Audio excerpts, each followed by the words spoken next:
Hey, I'm Andrea, and this video is a trade deadline preview for the Tampa Bay Rays and is going to specifically focus on targets for catcher.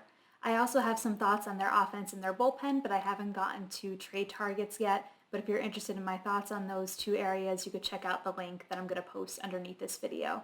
Right now, the Rays have Christian Bethancourt and Francisco Mejia as their catchers, and neither one is really providing much offensively or defensively. Bethancourt is hitting 228, 251, 391, and Mejia is hitting 223, 255, and 399.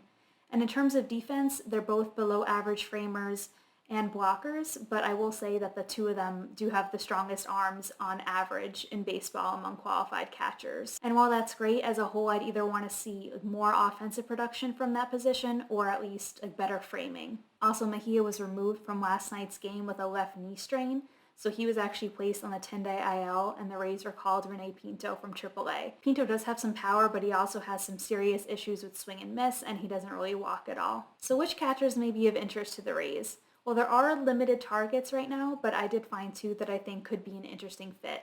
The first is Gomes.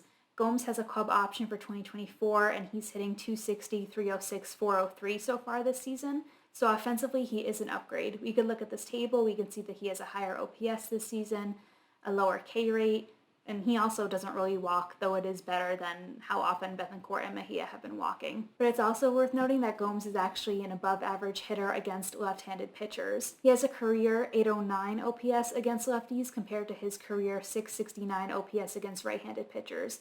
And that does align with the platoon advantage, but Bethancourt and Mejia don't have those same splits. They're not above average versus either hand. The downside is that defensively, Gomes is not going to be providing much. He's a well below average framer, and his arm strength is actually at the bottom of the league.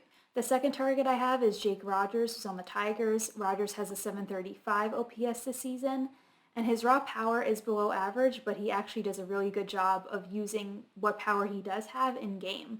So his barrel rate is 16%, which is really good, and he has a 486 xSlug and 49% hard hit rate. He does strike out a lot. He has a 34% strikeout rate, but he also walks at an above average 11% rate. In addition to being an offensive upgrade, Rogers is also a defensive upgrade, especially in terms of framing.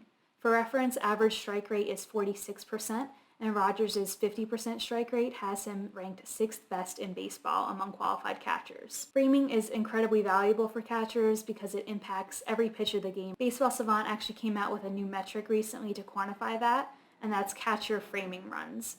Average is 0, and Rogers has 5 framing runs this season, which is tied for 5th best in baseball among qualified catchers. Now, this wasn't always the case for Rogers. In 2021, he was actually a below average framer. He had -3 framing runs. But one reason to believe that this improvement is sustainable is that he changed his setup. So if we look at this image, we can see that in 2021, he was using a traditional catching setup in like a standard squat.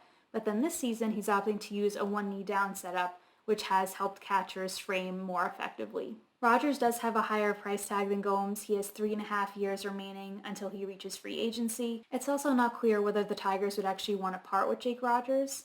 They have a new GM, Scott Harris, but I'm not sure whether Rogers fits into his long-term vision for the team. While I do think catching is the biggest need that the Rays need to address, they could also add a bat or another reliever to the pen if they wanted, but for a few reasons, I don't think that they need to do either one of those things.